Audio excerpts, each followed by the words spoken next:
Hey, what's up, YouTube world? It's your boy Halucha Lucha, aka Matthew J. Brownlee, and I'm back with another review on the AEW side.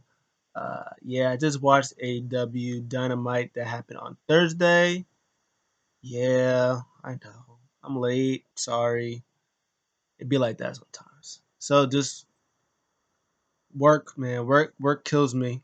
And there was no way for me. I tried to watch it that night, that Friday night, but something happened. I couldn't watch it, and then I ended up having to watch other stuff and whatever.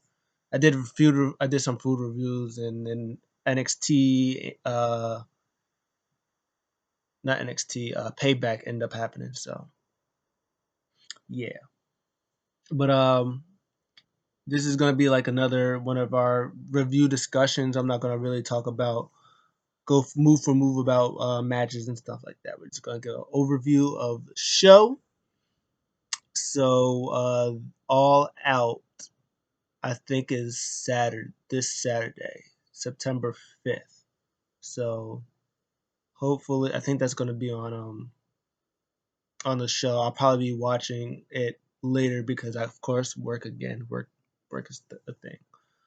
So make sure you like, comment, subscribe, and if nothing else, like my thumbnail because my thumbnail is pretty dope, I think. So we start off with the big story that came out of this whole show probably. What was the main event? Main event was the table match. Yeah, pretty much the section that happens. So it's a gauntlet match between the number 4, 3, 2, and 1 seed. I think they do top fives, but I think number 5 is Jurassic Express. But for some reason they weren't in this, so it was the number 4 seed, which was uh Nightmare Family. They're going against the number 3 seed, which is the Young Bucks. Whoever wins that match goes against the number 2 seed, who are um, best friends, Trent Taylor and Chuck Trent and Chuck Taylor. And whoever wins that one goes against FTR, formerly known as the Revival, and they are the number 1 seed. So first off is Nightmare Family and Young Bucks. Chris Jericho is on commentary with the 10% crowd, and of course he comes up after everybody because he wants everybody to sing his theme song because there's a crowd now. Um, he's great on commentary. He's excellent. Chris Jericho. The good thing about people being on commentary as heel commentators, especially if, like for wrestlers, is as much as you don't like your opponents, like the baby faces or your opponents, you always find a way to make them look good. And that's what Chris Jericho did throughout the whole show. He was talking about Trent and Chuck Taylor. He was saying how much he doesn't like them, but as much as he doesn't like them, he respects them because of he's been in the ring with them a couple of times and he knows that they're really good. They have heart. They're all sorts of all this, and he was talking about the Young Bucks being one of the greatest tag team of all time. He was like how innovative they are. He was pointing out spots they were doing and stuff like that. So yeah, he was great on commentary. And they also acknowledged what happened to Cody last week, which Chris Jericho thought was great. He was like, good, he deserves it. It's hilarious. But yeah, they did that. So first it was the Young Bucks and Nightmare Family. The Nightmare Collective lost to the Young Bucks. Young Bucks hit a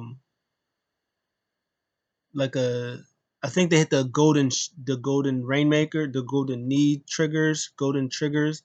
It's the Kenny Omega and Kota Ibushi moves, the double knees to the face. They hit that on QT Marshall for the win. So they advance. They go to face Trent and Chucky, and Trent and Chucky win because Hangman Page. This is the big thing. Hangman Page came after. This was probably the best match of the gauntlet. This was the best match. They actually gave this match like maybe 15 minutes or something like that. So this match was really good. They did a lot of back and forth. Um, but yeah, Hangman Page came out and had what Nick Jackson's leg. He had his leg while Trent rolled up Matt for the win. And it was like you could see that he didn't want to do it. Like he was grabbing his leg while he was looking away. He's like, ah. And as even as he did it, they was yelling at him. He walked away. They put like a spotlight on him as he was up the ramp. They were screaming and cussing at him. He just all theatrical, all drama like. But yeah, that was they had good stuff. They had good stuff in there. Matt Jackson does his one where he does the drop kick to the face, goes to the outside, does like a moonsault. But Trent moved out the way, give him a nice spear. They had some cool double team stuff in there, but they lose. And FTR come out fresh as a daisy. They jump him before commercial break. FTR is working on Trent's leg the whole time. And storytelling 101. First, they was talking about the ropes, how they want the tag team ropes every time their match is there. Storytelling 101. You work on the legs the whole match, and guess what you win with? A, a leg hook, a heel hook on the legs, and you make them tap out, and that's what they did. I'm gonna give the thing a B A minus. We'll give this that match an A minus because the Young Bucks and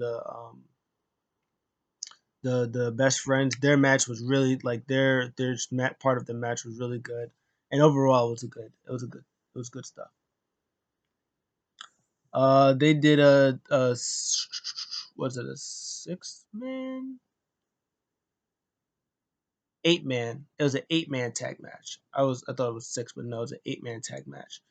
It was the Eddie Kingston posse versus it was like Sonny Kiss, Joey Janela,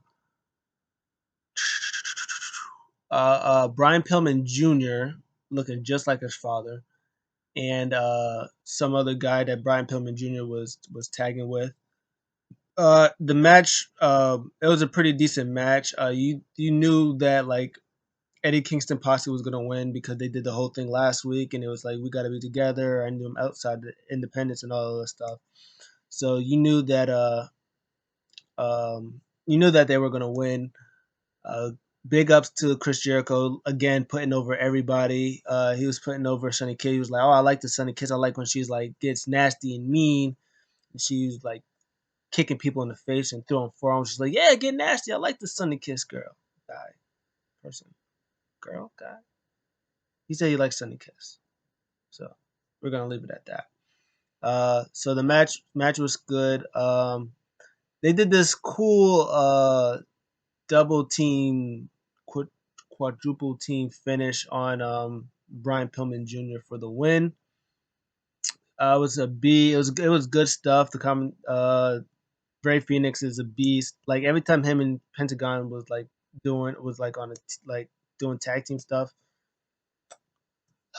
they need to be in the tag team title picture. Uh, Speaking of who needs to be in the tag team title picture, I'll talk about that in a second.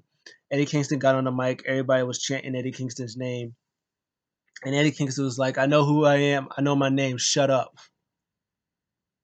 Oh, he's so great. He was saying that everybody was going to be in that casino battle royal, which is going to be great stuff. That's all I was saying. Speaking of people who need to be in the tag team title picture, my guy Lucha, I said Lucha Bros, them too, but Santana Ortiz, proud and powerful, so good. They're so good. They're gonna have a match next week, so that match is gonna be great. We're gonna enjoy that. I'm going to enjoy that. He was saying that they'll talk about Trent's mom a little bit. Talk about that it wasn't personal. Ortiz, the most gangster thing I've ever heard Ortiz say since he's been like no silly craziness, like some straight gangster stuff. Ortiz said only thing, because Santana was saying, you said you want us to apologize to your mom about breaking her, like busting her car. But she said the only thing that we should apologize for is not having her in the car while we did it. I was like, damn, savage. But yeah, they're gonna have like a street fight or something next week, and that match is gonna be great. And Santana Ortiz needs to be in tag team title contention because they're the best. Yeah. So that was that. They did they have any women's? Oh, they did. Okay. Anyways, before I talk about that, they had a Thunder Rosa and I almost said Kushida. Hikaru Shida, like a short video package about both Thunder Rosa, what she brings to the table, like how underrated she is and how great she would people knew she was going to be. About her coming in to be a double champion, put it NWA on the map. Um, and Hikaru Shida was saying bring it on, and they were talking about Hikaru Shida to be on the next level. And then they did their respective like the kind of the weight of the contract signing, where Thunder Rosa did like the boxing stance and Hikaru. Oh, it's gonna be a great match. Oh, it's gonna be so great. Oh, I kind of want, I kind of think Thunder Rosa is gonna win. I'll be completely okay with that. That match is gonna be great. What else was great was Lance Archer murdering people. Yeah, he comes out and as soon as he comes out the ramp, he beats up some guy that was like outside the barricade, and then it was Sean Manuda from like like the Fatu dynasty, like the whole Roman Reigns Rock dynasty. Like he's part of that whole Samoan family. Yeah, he got beat really badly. Like he was just beating him up. He was trying to hit him, but Lance Archer was like pounding him. He hit him with like his finisher, but he pulled his hair up, hit him with the this other finisher, and then he like slammed his face, like the back of his head through the mat and pinned him 1, 2, 3. Then after that, he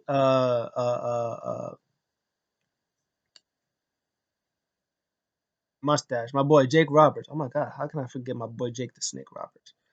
He got on the mic after they came back to commercial, and he was talking about everybody think that they're gonna win this casino battle royal. He was like, uh, he's the best, he's the beast, nobody can beat him. Uh, I think Large Artist said everybody dies. And he was like, yeah, that's right. He said you think you're gonna win? He's like, you better win. He's like, this is gonna attract the one blemish that we have on our record. And they were saying on commentary how the one blemish was Cody. Um, he had this one nice line too, and I forgot what it was. Jake Roberts had this one dope line. I forgot what it was. Sorry. Uh, but Taz comes out, and then there's a Taz thing with he comes out with Brian Cage, who's the FTW champion, and Absolute Ricky Starks, who's an absolute beast. Love me some Ricky Starks. And Ricky starts off flamboyant. The way he comes and walks out the ring, all all flashy and stuff like that. Taz was trying to talk, trying to cut a promo, but Jake the Snake Roberts, interrupted. He was like, "Hey, look, it's the Flintstones." He was like, "Oh, it's the Flintstones. It's you got Barney, you got Fred, and you got Wilma over here." And he starts laughing. Taz is trying to talk, but like Jake the Snake is not like he's like, yo, Taz is like, yo, I'm trying to be professional out here. Like, let me talk. And then he talks. And then Lance Archer yells and he goes, no. And then they did a video practice before of my boy Darby Allin picking out like nails in the back. I don't even know yeah, I think his music plays. He comes out in the skateboard and he starts goes straight after Ricky Starks, start beating him, like not literally knocks the shoes right off his feet, and they're brawling in the back. Everybody's yelling. It's a whole crazy thing. So that was all good stuff. Um, Hangman is in the bar, of course. I think Dasha was trying to get a word with him, and the Young Bucks come in, interrupt. Uh, what's funny about this part of the segment?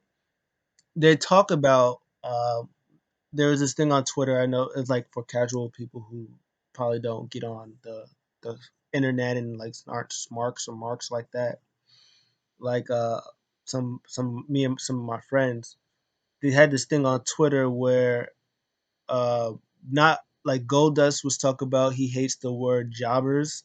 Like jobber's not a word, and like Matt Cordonia going around was like the word jobber isn't a real word. That's just the word that smarks make up or fans or whoever makes it up and stuff like that. And then in this promo, Nick Jackson, they were like yelling at him. He was like, "Yeah." He was like, "What is it? Like you jealous? You thought we wanted to be elite?" He's like, "Yeah, I called you a jobber a couple years ago when you first started out, and now right now you're acting like a jobber." I was like, "But I thought people don't use the word jobber, but yet you're using the word jobber." And even if that was the word that you used them as being a jobber, that didn't make sense of what the word that he did it in, because a jobber would be a person who does the job, like Barry Horowitz would be like a jobber. A Brooklyn Brawler would be a jobber. Hangman Page wouldn't be considered a jobber. So the way he used jobber, unless jobber in their terms means something completely different than what jobber is that we say, but in that respect, he used jobber the wrong way in my fault. But that's not my business. He's a wrestler. I'm not. He's been doing it for 17 years, and I've been doing it for no years. So what do I know? But Matt was saying that he was jealous about whatever. He was like, "You said you never wanted to be an elite. Well, guess what? Now you're not an elite. You're kicked out or whatever like that." And he throws beer in his face. They walk out, slam the door. His glass is broken, and now my boy Hangman Page is staring out the window like Mojo Rawley. So that was the thing. Next, they have a segment with John Moxley and MJF. MJF comes out. He was talking about somebody laughing. He was like, "Oh, you laughing?" He was like, "Oh yeah, you ain't gonna be laughing after this." So they talks about the lawyer, talks about the contract that they have to sign. John Moxley comes out to probably that whole night the biggest pop of the whole night, like even bigger than Chris Jericho's pop, and they were singing his theme song. But John Moxley got like the biggest pop, and he comes out to the crowd. He sits down. The announcers was talking about how PWI named him the number one wrestler of the year of 2020. Chris Jericho's livid. He's like, "Wait, what? Number one?" He's like, "He's number one." He was like, "That's an outrage. I should be number one." Tony Schiavone was like, "I think you're number three." He's like, "Number three? What?" He was like, "Who's number two? You? Marco Stunt? Pineapple Pete?" And I was like, we're not gonna talk about that. It should have been like it's Britt Baker's husband or boyfriend, Bay. Britt Baker's Bay. They could have did something clever like that. But it was kind of funny. He was kind of livid, and they did mention that he was number one, which was pretty cool. Guys, number one was from June 2019 to June 2020. That's how they ranked 2020 kayfabe best wrestler of the year. That's why they go through win loss records. They go through who they beat, the match quality, and all that stuff. And from June 2020 to like July, last June, July, John Moxley was on fire. He was murdered. He was literally undefeated. He's undefeated in AEW. What he did in Japan, like with the G1, came in there, took the United States Championship, went in there, put on a 5-star match, tilted in the G1, 2 times still United States champion, still undefeated, Universal champion, AEW champion, freaking had big matches against Pentagon Jr., Pac, Kenny Omega, Juice Robinson, Ishii, Tanahashi. Uh, I think he had a match with Killer Cross, Darby Allin multiple times, like Chris Jericho. He's been putting in the work for that window. So that's why he's number one and Adam Cole was number two. So we get that out of the way. Okay, so let's just get out that. Next year he probably won't be number one. He probably might like top five. But I think Drew McIntyre Loki might have from June to next year. It's probably gonna be Drew McIntyre. That's my early bet. It's gonna be Drew McIntyre with Randy Orton probably a close number two. But anyways, back to business. They're having a contract signing. MJF was pretty much talking about same thing that he talked about last week. He was saying John. He thought that John was not, he wasn't good. He thought he was just one of those hardcore people, and then he was like, "Nah, actually," he was like, "I take everything back. You are good. You're really good, but I'm not gonna play by your game. Your game is you want to go outside. Get me to the steel steps, get me near the apron, do all that stuff. But I'm a wrestler's wrestler. You study people like Sandman. You study people like Sabu and all these hardcore guys who's like, the difference between those guys that you watch, they're all garbage. People I looked up, the Buddy Rogers, the Tully Blanchards of the world.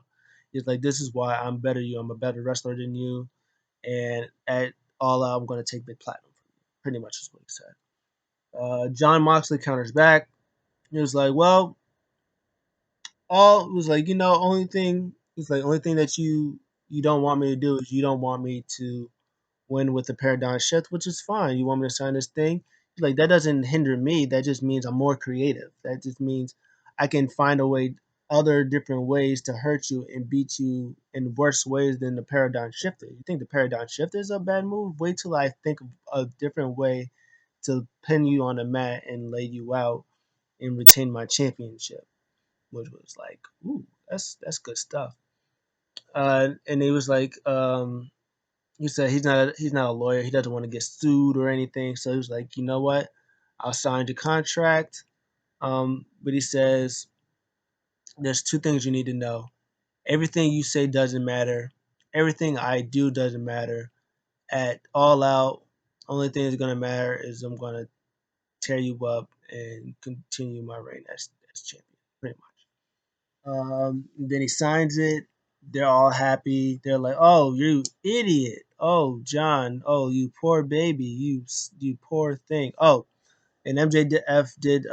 He did say something. He was saying, sign it. He said, told him to sign it if he's not a like a baby or like if he's not scared. He says, you can kiss that goodbye, or I can that hot little wife of yours. You can tell her I said hi or something like that. And John got a little hot, and then it was like, oh, whoa, wait, relax, don't touch me. You know how these end. But anyway, John Moxley was like, hi, yeah, yeah, good doing business with you. He was like, I appreciate you guys letting me do put that 17th contract in there, that set page 17 in that contract. They were like, wait, what? It was like, wait, what kind? They was looking at it. It was like, oh, you didn't read the contract, page 17. I was like, he was like, you didn't read it. It was like, oh yeah. So what it says is next week I'm going to have a tune-up match with my boy Mr. Loyal over here, and we're gonna just have a nice little one-on-one. And if your guy decides that he doesn't want to show up, then Jackass over here isn't going to get his opportunity at the champion. Oh, by the way, paradigm shift is completely legal. Nice doing business with you. I guess I should be a lawyer. And then he thanks the crowd for being there, and then he jollies on off. Good segment. John Moxley is great. MJF is great. Segment is great. Next week, well, tomorrow, it's going to be pretty hilarious. I obviously assume that John Moxley is going to win. Like his one loss is not going to be against some lawyer thing, but I do expect MJF and Warlow or something to get the upper hand for him to like get beat up by Saturday. So there's a reason for John Moxley to win. Dark Order shenanigans. Brody Lee is literally the greatest guy ever in the history of greatest guys. Dark Order come out and they're talking about these lawnmowers that Brody Lee bought with some chilly money from being elite that you had to watch. Um, they bring out a casket and they're saying the whole Nightmare family is dead. He was like, "Where's Cody?" He was like, opening the casket is like his t-shirt. They pull the t-shirt. It's number 10. He has like a Cody neck tattoo. Oh, it's so great. They're all just acting like a bunch of idiots. And then they go into they announce the new TNT champion, Brody Lee. Brody Lee comes out. He grabs Shivani, tells him to come over, and they all get in a ring. Brody Lee is like yelling at him, is like people like you. Oh well, Tony Schiavone was like, new TNT champion. Congratulations, Mr. Brody Lee. But it was people like you, all you people, because all the whole crowd is like cheering because everybody loves Luke Harper, Brody Lee type people, and this is the first time they've seen them since pandemic. And it was like the people like you, people like all of you who didn't believe in Dark Order last November. You all laughed at these people. Uh, you all didn't believe in me last November when I was stuck at home in prison, and now everybody respects us. And oh my God, God bless this boy. Jonathan was like, "Oh, Mr. Brody Lee, Mr. Brody Lee, I just wanted to be the first to say congratulations for winning." And Brody Lee just punches him dead in the face. He knocks like, "Stupid, you stupid son of a." He's like, "Get that stupid son of a bitch back in line." He's all woozy. He's yelling at Tony Schiavone, telling him to get out the ring. Uh, he's yelling at all like everybody in Dark Order. He was like, "There's nobody can stop me," and everybody's cheering for him. It's like Brody, Brody, Brody, and then Nightmare Family come out. Uh, uh, Before that, they say that one girl is I don't remember her name. But she's like the newest member of Dark Order, which I already thought she was the member of Dark Order, but apparently she's not. But she is now after I guess what she did last week to Brandy. She choked her out. She's also great on Being Elite. All of them. If you haven't seen Being Elite, if you don't watch it, it's hilarious. Go on YouTube and watch it. It's freaking hilarious. They're literally the greatest on there. But Dark Nightmare Family, whoever they are, they come out. Um, they get beat up. But the everybody from there, they're not doing anything. And Brody Lee's watching. Colt Cabana's like on the other side. Um, they get out the ring, and then Scorpio Sky comes out, and then he starts cleaning house. He starts beating everybody up, and then he stares at Brody Lee. The girl low blows him, cause like he low blows him from behind, and then he attacks him, and then he leaves, and then Evil was telling him like, "Ah, we got this. Don't worry, we got this, boss. We got this, boss." And Colt Cabana, and the girl are leaving. They start, and then Matt Cordonia comes out. Boom, Rough Rider, whatever they call that move. He goes in there. He starts cleaning the house. Everybody starts cleaning the house, and then he knocks Evil Uno outside the ring. Everybody else gets beaten up, and they all retreat. And Brody Lee is just grabbing Evil Uno by the mask. It's like, "You idiot! Why you let them do that to you?" And they're all arguing and yelling. That segment is great. Dark Order is literally my favorite thing now. Brody Lee is literally the greatest. He's out here beating up his own minions. He's slapping people around left and right. Oh, it's good stuff. Great stuff. Which wasn't great stuff was this Big Swole handicap match. It was nothing. It wasn't even a match. Literally, um, uh, Britt Baker's in her chair and she was like, "Hey, if somehow you get to win this match, you get to choose our match stipulation, and you get to choose where the match is." Uh, Reba does a really nice moonsault because she's really good, and I don't know why they keep acting like she doesn't know how to wrestle or she's rusty when she's really, really, really good. The match was sloppy. Uh, there was a crutch that gets involved. They tried to use it the first time. The ref sees it. He tries to throw out the ring. They try to do it again. Uh, Rebel accidentally ducks out. Well, Big Swole ducks her away. She accidentally hits Penelope Ford. Somehow she fumbles and tumbles out the ring. Big Swole pins Penelope Ford. 1, 2, 3. Big Swole wins. She's in there gloating and stuff like that.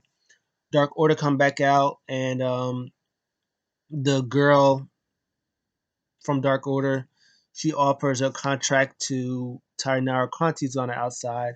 Tainara Conti's like, she looks at it, she gives the girl a hug because they did really good on the, I guess, in the tag team tournament, the women's tag team tournament they did. So Tainara was like hugging her. I guess she was really happy to see her. So I assumed that she said that yeah, she was gonna join Dark Order, but the girl was like, think about it, and then she looks at it. So I was like, but I thought she, okay, I guess not. So then after that was the main event. Um, Matt Hardy versus Sammy Guevara in a tables match. This tables match was like literally like 5 minutes, 5 or 6 minutes. They were running out of time. They did a picture in picture. Sammy Guevara had his things where he does his sign things, like he'll have a sign and he'll write something on it. I didn't really get to read it because I was like watching something else. I just saw the end of it. It said, "I won't be broken," uh, or use like you cannot break a Spanish god or something like that. And then Matt Hardy comes out. There was table spots. They were like no selling all the table spots. They had like another commercial break, which was really weird. After they literally just had one, and they just had another one later. But Sammy goes through a table, and then he no sells the table that he went through, and then he immediately gets up and like his knee hits a table. He no sells that. Matt Hardy tries to do a splash off the table, and Sammy gets up. Sammy moves out the way. He no sells that. Like they just no sell a whole bunch of table spots. And then at the end, Matt Hardy, he he's about to try to go up to the top rope while he has Sammy on the table, but I guess like his head is messing with him from the chair shot, like the concussion chair shot that they're doing. Sammy Guevara like leaps up as a cat, superplex. Matt Hardy goes through the table. Sammy Guevara wins, and my boy, I'm trying to get comfortable. I'm sorry, I switched my bed around, and now it's it's kind of weird. It's a long story. I don't want to really talk about it. Chris Jericho is like elated. He was like, "Yeah, that's why we're the best." He's like, "That's why he's my protege. That's why he's under me because he gets the job done." And then dun dun dun dun dun dun, dun my boy Orange Cassidy comes out and he is making a beeline for Chris Jericho. He like straight beeline goes for Chris Jericho, attacks him, and and Jim Ross they did the same thing happened. I think they're in like was it Japan? Was it when I think it was like Juice Robinson and somebody else like had this match, and like somebody came out and Jr. seemed like genuinely mad that um somebody like tried to like they thought they would try to attack him but they didn't. They were just like doing like a bit, and I guess Jim was like unprepared, and my guy went and like tried to like defend my boy Jim Ross. Like the same thing happened. Tony Schiavone was like, "Let's get out the way." Like Jim, come on, let's get out the way, let's move. And then Jim was like, "It's like, man, what are you doing?" He was like yelling, and Chris was like, "Get him out of here! What is going on?" And like, Jim Ross looked like verbally like he seemed verbally upset the way that Orange Cassidy and like Chris Jericho was like attacking each other. But I think that was supposed to happen. But like Jim Ross just like gets frustrated at things like that. So they're brawling back and forth. They're trying to break each other apart. Sammy Guevara's trying to get in there, but like the refs are like pulling him, like throwing him back, like leave him alone. So they brawl at the end of the. So they just brawl. At the end of it. So the whole segment plus the whole thing gets an A minus just because of that bit that Jared got mad and he's all salty and stuff. That whole thing itself that gives it an A minus right there by itself. Um, so overall, I'm gonna give I'd give AEW like a B plus. The stuff with the wrestling in there was really good. The stories were fine. Uh, a lot of the matches seemed a little short. Like the tables match was really short, and like they no sold everything. Like it was a PWG match. The women's match was the first part of the two tag matches were fine. The rest of them were like either promos or squash matches. So B plus is fair. Next week is gonna be good stuff, and All Out is on Sunday, so I'll be reviewing both AEW tonight. I said next week. AEW is like literally tonight, so I'll be reviewing AEW. That will come up earlier than before, and then I'll review AEW No All Out. So make sure you like, comment, subscribe. I'll see you guys in the next one. I'm out.